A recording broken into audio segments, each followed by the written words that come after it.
তিনজন যুবক কাজের জন্য বেরিয়েছে, পথিমধ্যে 4টা স্বর্ণের টুকরা পেয়েছে। যুবক কয়টা স্বর্ণ পাইছে? কয়টা? মহা খুশি, খুশিতে বাকবাকুম। 4টা স্বর্ণের বড় বড় টুকরা পেয়েছে, আমরা আজীবন খেলে বসে খেয়ে যেতে পারবো, কিচ্ছু লাগবে না আমাদের। 3 বন্ধু বলে ভাগ করি, আরেকজন বলে ক্ষুধা লাগছে।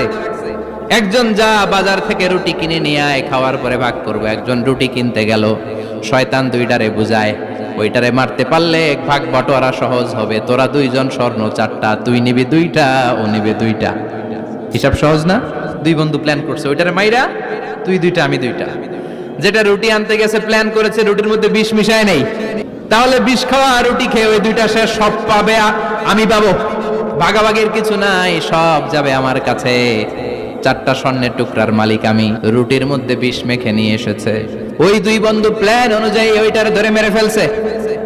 এবার মহা খুশি। এক বন্ধু কয় এবার তো ভাগ বটর আর কিছু নাই, তুই 2টা, আমি 2টা, আগে খাইয়া লইস। খাওয়ার পরে এই 2টাও নাই।